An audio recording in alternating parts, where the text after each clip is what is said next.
ایک صاحب کہہ رہے تھے کہ میرے 2 بچے ہوئے، اس کے بعد جب میں نے دیکھا مہنگائی بہت ہے تو نسل روک لی، کیونکہ اللہ نے پہلے اسباب اختیار کرنے کا کہا ہے. اللہ نے اسباب اختیار کرنے کا کہا ہے، لیکن اس چیز کو اللہ نے سبب ہی قرار نہیں دیا. اسباب پیدا کس نے کیے ہیں؟ اللہ نے. تو جس چیز کو اللہ نے سبب بنایا ہے وہ اختیار کیا جائے گا.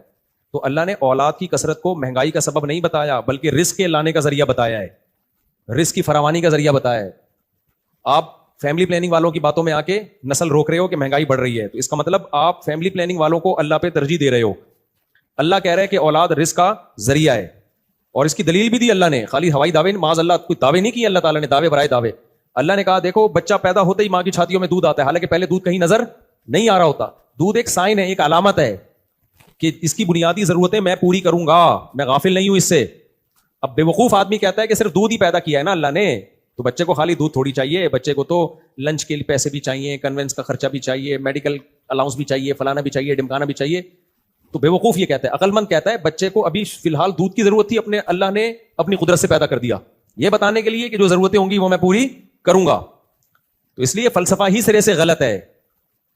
اور اس فلسفے کا نتیجہ کیا نکلا ہے؟ انگریزوں نے بچے ہی پیدا کرنا ختم کر دیے، حالانکہ وہ معاشی ترقی کی انتہا، پوری دنیا کی دولت کھا گئے وہ، لیکن کہتے ہیں غربت مہنگائی ہے، ایکچولی بچے کیسے پالیں گے ہم؟ ابے تمہارے پاس تو بے تحاشا پیسہ ہے. تو یہ فلسفے کے غلط ہونے کی ایک بڑی علامت یہ بھی ہے کہ غریبوں کے بچے زیادہ ہیں، مالداروں کے بچے کم ہیں. جن کے پاس بچے پالنے کے بے تحاشا پیسے ہیں ان کے بچے کم ہو رہے ہیں، ان کے کم بچے ہیں. اب جتنا بڑا بنگلہ ہوگا نا بچوں کی تعداد اس میں اتنی ہی کم، اور جتنا چھوٹا گھر ہوگا بچے اس میں اتنے ہی زیادہ ہوں گے. تو یہ دماغ کا کھیل ہے، خالی دماغ کا کھیل ہے. تو یہ پٹیاں غلط پڑھا دی گئی ہیں ہمیں.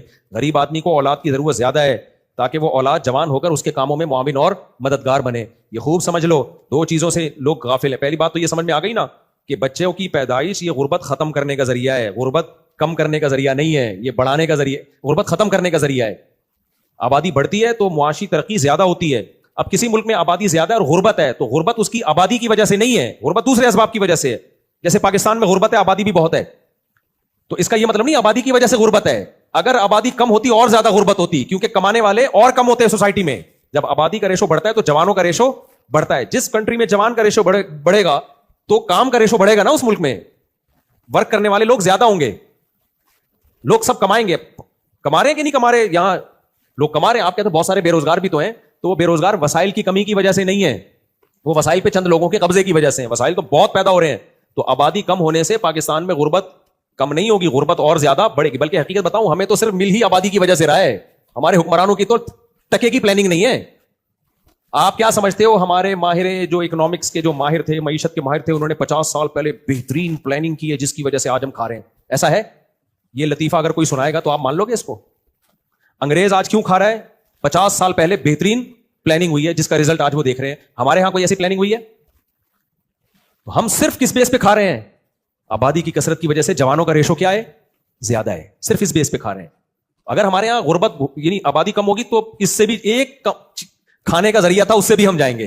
اور تو ہمارے کوئی پلاننگ نہیں ہے. اس کی اور آسان مثال، لوگ کہتے ہیں یار پاکستان میں ایک مذہبی ملک ہے، پھر بھی اخلاقی برائیاں کتنی ہیں، لوگ جھوٹ بولتے ہیں، چوریاں کرتے ہیں، یہ کرتے ہیں. انگریزوں میں مذہب نہیں ہے پھر بھی یہ والی اخلاقی برائیاں نہیں ہیں. اس کا میں جواب دیتا ہوں کہ ہمارے ہاں جو اخلاقی برائیاں مذہب کی وجہ سے نہیں ہے. مذہب نے کہیں بھی جھوٹ بولنے کی ترغیب دی ہے؟ کہیں حدیث میں آتا ہے معاذ اللہ نقل کفر کے جو جھوٹ بولے گا 1 حج کا ثواب ملے گا اس کو، 2 نمبری کرے گا 6 حجوں کا ثواب ملے گا اس کو. لیکن جتنے چرسی ہیں حاجی ہیں، یعنی چرس کا جو بزنس کرنے والے وہ کیا ہیں؟ حاجی ہیں. تو میں 4 چرسیوں کے نام جانتا ہوں جو دنیا کے سب سے بڑے اسمگلر ہیں ہیروئن کے. سب کے نام کے ساتھ کیا لگا ہوا ہے؟ حاجی. نام بتا سکتا ہوں لیکن بتاؤں گا نہیں میں. تو اگر ہمارے ہاں مذہب نہ ہوتا نا تو ہم اس سے بھی گئے گزرے ہوتے. یہ جھوٹ کم نہیں ہوتا اور زیادہ ہوتا، چوریاں کم نہیں ہوتی اور زیادہ ہوتی.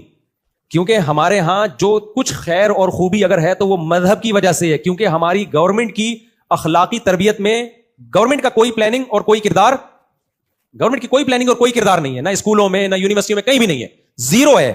اس کے باوجود بھی بہت حد تک ہمیں اخلاقی خوبیاں بھی ہیں. انگریزوں نے تو 50 60 سال قوم کی تربیت میں لگا دیے، تب جا کے اخلاقی برائیوں کو، جو چند اخلاقی برائیاں ہیں وہ بھی، اور نہ وہاں جو اخلاقی برائیاں ہیں وہ تو میرے اور آپ کی سوچ سے بھی اونچی ہیں. چند اخلاقی برائیاں، nice to meet you, thank you, گالیاں والیاں نہیں، یہ جو چند ایک چیزیں چل رہی ہیں. تو انہوں نے تو بہت محنت کی ہے. ہمارے ہاں محنت کیا ہے؟ زیرو. تو ہمارے ہاں اگر کوئی خوبی ہے تو مذہب کی وجہ سے ہے. اب یہ بہت فضول دلیل ہوگی کہ پاکستان ایک مذہبی ملک ہے پھر بھی یہاں جھوٹ اتنا ہے, انگریز مذہبی ملک نہیں ہے امریکہ اور وہ وہاں اتنا جھوٹ نہیں ہے, اس کا مطلب مذہب کو سوسائٹی سے نکال دو. تو مذہب سوسائٹی سے نکلے گا, جو تھوڑا بہت سچ بولا جا رہا ہے وہ بھی سوسائٹی سے نکل جائے گا, کیونکہ سچ بولنے کی تربیت تو ہمارے یہاں ہو نہیں رہی ہے.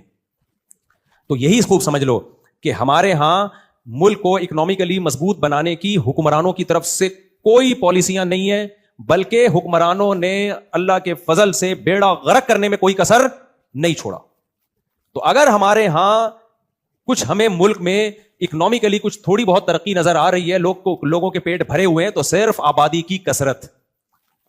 میں نے اس پہ ایک باقاعدہ بیان ریکارڈ کروایا تھا کہ آبادی کی کثرت, یہ جرمنی کی رپورٹ, آپ کے وہاں کی یونیورسٹیوں کی رپورٹ پیش کر رہا ہوں, اس پہ میں نے پورے ریفرنسز کے ساتھ ایک پورا بیان ریکارڈ کروایا تھا کہ یہ نظریہ اب تبدیل ہو چکا ہے کہ آبادی زیادہ ہونے سے وسائل کم ہوتے ہیں. یہ بالکل چینج ہو چکا ہے. ہم پرانا سڑا ہوا نظریہ جو ہے نا وہ پڑھ رہے ہیں یونیورسٹیوں میں.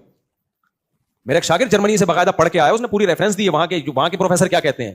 وہ کہتے ہیں کہ آپ کی جو سورس آف انکم ہے نا, ان میں سب سے بڑی سورس ہی آبادی ہے, باقی چیزیں اس کے بعد آتی ہیں. تو اس لیے اگر پاکستان غریب ملک ہے تو آبادی کی کثرت کی وجہ سے نہیں ہے, بلکہ آبادی کی کثرت کی وجہ سے کچھ غربت سے تھوڑا بہت جو پیٹ بھر رہے ہیں لوگوں کے. اور ویسے بھی آپ غریبوں کو دیکھ لو جا کے, ان کے بیٹے کما کے کھلا رہے ہیں. اگر ان کے بیٹے نہ ہوتے, وہ بوڑھوں کو گورنمنٹ کھلاتی کیا؟ اولڈ ہاؤس ہے یہاں پہ.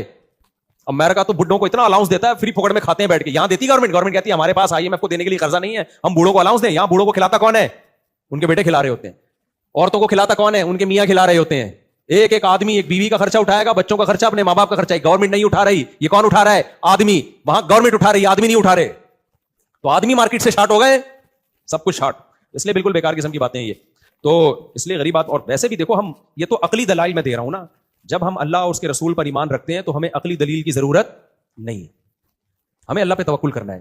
اسلام نے نسل بڑھانے کی ترغیب, غامدی صاحب کا ایک بیان آیا تھا کہ ایکچولی اس زمانے میں جہاد میں لوگوں کو ضرورت تھی تو نسل بڑھانے کی ترغیب دی گئی. ایکچولی کر کے نا غامدی صاحب ہر چیز کا اسلام کے حکم کا بیڑا غرق کر دیا ہے. صرف ایک اخلاق رہ گئے غامدی صاحب کے پاس خاندانی, وہ میں مانتا ہوں. بات کرنے کی تمیز ہے غامدی صاحب کو, بہت سے اسکالرس کو بات کرنے کی تمیز نہیں ہے. غامدی صاحب میں تمیز ہے. میں دوسرے اسکالر سے کہتا ہوں تمیز غامدی صاحب سے لو, علم علماء سے لو. تمیز سے بات کرتا ہے وہ بندہ, یہ ایک قابل تعریف ہے. بہت سے اسکالر نا اپنا وہی تمیز ہی نہیں ان لوگوں میں بات کرنے کی, بدتمیزی سے 2-4 لوگوں کی طرف ذہن جاتا ہے. خیر, تو کیا کہہ رہا تھا یار, میں کدھر چلا گیا. تو غامدی صاحب نے کہا ایکچولی اس زمانے میں وغیرہ وغیرہ کر کے, بھائی صاحب اس زمانے میں جو غربت تھی نا, جس میں نبی حکم دے رہے ہیں صحابی کو کہ تزوج الودود الولود, ایسی عورت سے نکاح کرو جو اولاد تمہیں کثرت سے دے. یہ اس زمانے میں کہا جا رہا ہے جس میں قرآن نازل ہو کے صحابہ کو یہ بتا رہا ہے لا تقتلوا اولادکم خشیۃ املاق, اپنے بچوں کو غربت کے خوف سے قتل مت کرو. اتنی غربت تھی کہ بیٹوں تک کو قتل کر دیا کرتے تھے کہ یار کھلائیں گے کہاں سے. ان غریبوں کو کہا جا رہا ہے کہ جلد شادی کرو, زیادہ شادیاں کرو اور نسل کو بڑھاؤ.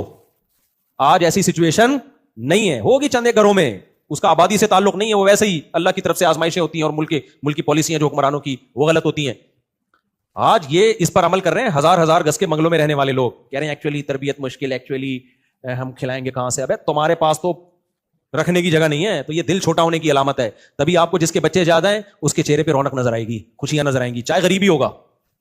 اور جس کے اولاد کم ہے نا, آپ کو اس کے چہرے پہ رونق نظر نہیں آئے گی. جس نے اپنے اختیار سے نسل کو روکا ہے اس کی بات کرو, کیونکہ اللہ پہ توکل نہیں ہوگا. جب توکل نہیں, دل کی خوشیاں ختم. ہر وقت اسباب پہ نظر, تو جو ہر وقت اسباب پہ نظر رکھتا ہے اس کو خوشی کے علاوہ دنیا میں سب کچھ ملتا ہے. اس لیے میرے بھائی اپنے گھروں کو آباد کرو. تو یہ تو میں دلیل دے رہا تھا کہ شریعت کی, ہمارے پاس تو شریعت کافی ہے, شریعت نے کہہ دیا تو ہم تو اب نسل نہیں روک سکتے اس بیس پہ. باقی ایک عقلی بات بھی ہے کہ بچے ایک دم نہیں پیدا ہو جاتے. یہ جو لوگ کہتے ہیں نا 10 بچے کو کھلائے گا کہاں سے, بھائی صاحب جب 10واں پیدا ہوگا تو پہلا بڑا ہو چکا ہوگا, وہ باپ کے ساتھ کاموں میں ہاتھ بٹا رہا ہوگا. یہ کوئی خرگوش کے بچے تھوڑی ہیں جو ٹھا کر کے 6 پیدا ہو رہے ہوں, یا مینڈک کے بچے تھوڑی ہیں جو برسات میں ٹر کر کے ایک دم اتنے سارے پیدا ہو گئے. اب میں جب بتاتا ہوں نا, میرے ماشاءاللہ 18 لوگ کہتے ہیں ابھی 18 کہاں رکھے ہوں گے اس نے. اب بھائی جان 18واں بڑا ہو کے کمانے لگا ہے میرا بیٹا, الحمدللہ بڑا ہو گیا ہے وہ اب ہمارا دستے بازو بن گیا, اللہ برکت دے. اس میں نظر نہیں لگا دینا, مجھے غصہ بہت آنے لگا آج کل. تو بیٹے جیسے جیسے بڑے ہوتے ہیں وہ کیا کرتے ہیں, پڑھائی میں دل نہیں لگ رہا, اس کو کہا کہتے ہیں کچھ کما یار, تو پڑھائی میں دل نہیں لگ رہا تو کب تک پٹے گا. تو صحیح ہے نا. تو وہ تو بیٹیاں جو ہے وہ گھروں کی ہو جاتی ہیں, اپنے ان کی رخصتی ہو جاتی ہے, ان کی ذمہ داری کون اٹھاتا ہے. اب جب اللہ نے, میں شو کے لیے یہ مثالیں نہیں دیتا, سمجھانے کے لیے کہ یار میں نے جو دعوے کیے تھے اللہ نے مجھ سے پریکٹیکل کر کے دکھایا ہے, ہوائی باتیں نہیں ہیں. تو ہماری تو کوئی بہت بڑی آمدن نہیں تھی بھائی, اسی میں ہم پلے بڑے ہیں. تو بچے بھی اس میں ہم نے پل گئے, بڑے ہو گئے, کھا لیا پی لیا. اور غریب کا بچہ زیادہ اچھا پل رہا ہوتا ہے اگر تربیت صحیح ہو. مالدار کے بچے تو کھا کے بگڑتے ہیں, وہ تو باپ کی خدمت بھی نہیں کر رہے ہوتے. میں دیکھ رہا ہوں نا مالداروں کے گھروں کے جو حالات ہیں, ہم سے ملتے ہیں, اللہ کسی کا راز فاش نہیں کرنا میں نے, لیکن جو حالات ہیں کہتے ہیں یار ہم نے ان کمبختوں کو جنا کیوں, کہتے ہیں سٹی اسکول بیکن ہاؤس میں کروڑوں لاکھوں روپے خرچ کر کے ان کمبختوں کو پڑھایا, آج ہم سے تمیز سے بات نہیں کرتا, گرل فرینڈ کے بازو میں جا کے بیٹھتا ہی ہے. تو وہ 2 بچے جو تربیت کے لیے نکالے تھے نا انہوں نے, ان کی بھی یہ تربیت ہوتی ہے. سب کی بات نہیں کر رہا, سب ایک جیسے نہیں ہوتے, لیکن بہتوں کا حال خراب ہے. اور پھر کل میں نے ایک علاقہ وزٹ کیا, کل کی بات ہے یار, 500 گز کے بنگلے تھے, کل ہی کی بات ہے, سچی مچی کے کل کی بات کر رہا ہوں. 500 گز کے بنگلے, بندہ ہی نہیں اندر. ماں باپ کے 2 بچے تھے, گھر بہت بڑا بنا لیا انہوں نے. ایک امریکہ میں بیٹھا ہوا ہے, دوسرا پتہ نہیں کہیں جاپان گیا ہوا ہے. بڈھا بڈھی ایک دوسرے کا منہ دیکھ رہے ہیں. ابے اس سے تو وہ جھونپڑا اچھا ہے یار, بڑھاپے میں بچے تو ہوں آپ کے پاس. نہیں آئی تو ایسے بنگلے کا تم نے کیا کرنا ہے, بیڈ روم اس پہ فخر ہو رہے, 4 bed D D, 5 bed D D, یہ چلا رہے ہیں نا. 5 bed D D, 4 bed room D D, وہ ہے نا وہ اسٹیٹ ایجنٹوں کی زبان پہ. میں نے ڈی ڈی کا کیا کرنا ہے, گھر میں بندہ ہے نہیں یار, جن بھوت رکھ لو یہاں لا کے. دیواریں بڑی بڑی, واش روم اتنے بڑے بڑے, فٹ بال کھیل رہے آدمی واش روم میں جا کے, اس پہ فخر کر رہے ہیں. ابے یہ نیچرل لائف نہیں ہے میرے بھائی, تمیز سے انسانوں کی طرح زندگی گزارو, اللہ پہ توکل کرو, اللہ کھلانے والا پلانے والا, نسل بڑھاؤ, بیٹے بہویں. مولانا طارق جمیل صاحب سفر کرتے ہیں ماشاءاللہ, سنا ہے بیٹے بہویں داماد پوتے نواسے سارے جا رہے ہوتے ہیں. اچھا لگتا ہے کہ نہیں لگتا, کہیں بھی جا رہے ہو. میرے نانا کی میں اکثر واقعہ بتاتا ہوں, ہمارے نانا کی اولاد تھی, بیٹے بہویں, عمر بھی بڑی لمبی ماشاءاللہ, اللہ ان کی مغفرت فرمائے. ان سے کوئی پوچھتا, عنایت اللہ نام تھا ہمارے نانا کا نا, مولوی صاحب بھی تھے, وہ آرمی میں تھے لیکن مولانا تھے. تو ان سے کسی نے پوچھا مولوی صاحب گھر میں خیریت ہے, کہہ رہے, وہ کہتے تھے خیریت کم بختوں کے یہاں ہوتی ہے, جن کے کوئی کم بختوں کے یہاں ہو ہی نہیں, خیریت ہی خیریت ہوگی ان کے. کہہ رہے ہمارے تو بیٹے بیٹیاں پوتے نواسے, کبھی کسی کے سر میں درد ہے, بہو کا موڈ آف ہے, کوئی داماد تھوڑا آڑا ترشا نکلا ہوا ہے, ٹھیک ہے نا, کسی بچے کے پیٹ میں درد ہو رہا ہے, تو ہمارے تو گھر میں افراد ہیں بھائی, تو کچھ نہ کچھ خوشیاں بھی چلتی ہیں, غم بھی چلتے ہیں. خیریت ان کے یہاں ہوتی ہے, بندہ ہی نہیں ہے. اب آپ ڈیفینس میں 1000 گز کے بنگلے میں جاؤ گے, خیریت کے علاوہ کچھ بھی نظر نہیں آئے گا. بوڑھا وہاں خیریت سے بیٹھا ہوگا, ایک بڑھیا وہاں پہ خیریت سے بیٹھی ہوئی ہوگی, شوگر کی ٹیبلٹ رکھی ہوئی ہوگی, بلڈ پریشر کی مشین ہے, کیونکہ پیسہ بہت ہے, ڈاکٹر ہر وقت دائیں بائیں وہ چیک کر کے نکل لیں گے. وہ یہ کیا کر رہے ہیں ایسی خیریت کا میرے بھائی. تو اس لیے میں پوری سوسائٹی سے لڑ رہا ہوں آپ کے فائدے کے لیے, میرا کوئی فائدہ نہیں ہے اس میں. نسل بڑھاؤ, خوشیاں پیدا کرو. اور گوروں کی حالت دیکھو, قابل ترس ہے, خدا کی قسم رونا آتا ہے ان کو دیکھ کے, بہت رونا آتا ہے کہ یار یہ کیا ہے, ان بیچاروں کا ہوا کیا ان کے. تو ان کو ایسی, ان کی عورتوں کا دماغ خراب ہوا ہے نا, ان کی عورتوں کی زندگیاں بھی برباد, وقت پہ بچے نہیں پیدا ہوتے, بڑھاپے میں بیچاریوں کی زندگی خراب ہوتی ہے. شوہر کی محبت بھی بیوی کو پورے طور پہ جب ہی ملتی ہے جب اس کی اولاد ہو. آدمی بیوی کو شروع میں دلہن تو دلہن لگتی ہے اچھی, اس کے بعد وہ اچھی اس لیے لگتی ہے آپ کے بچوں کی ماں ہے. دلہن تو پرانی ہو جاتی ہے, دلہا بھی تھوڑا دنوں میں پرانا ہو جاتا ہے. وہ جو جذبات ہوتے ہیں نا میاں بیوی کے, آئی لو یو, اور وہ 4 دن کے بعد ختم. اس کے بعد تو بھائی میرے بچے کی کیا ہے, یہ اتنے بچوں کو ناشتہ بنا کے دیتی ہے, اتنے بچوں کو تیار کرتی ہے, اتنے بچوں کی خوشیوں میں میرے ساتھ شریک ہوتی ہے, غم میں میرے ساتھ. اور عورت بھی اس لیے اپنے شوہر سے, میرے اتنے سارے بچے بیٹے بہویں داماد میرے میاں کے بھی ہیں, یہ جیسے میرے ہیں میرے میاں کے بھی ہیں. تو یہ بھی ذمہ داریاں ڈیوائڈ ہوئی ہیں. ان کا ریلیشن اولاد کی وجہ سے بنتا ہے. بچہ 60, طلاق کا ریشو بڑھ جاتا ہے. جہاں بچے تبھی گوروں میں طلاقیں دے دنادن طلاقیں. آج طلاقوں کا ریشو کیوں بڑھ گیا ہے, نسل ختم ہو گئی, اس سے طلاقوں کا ریشو بھی بڑھ گیا ہے.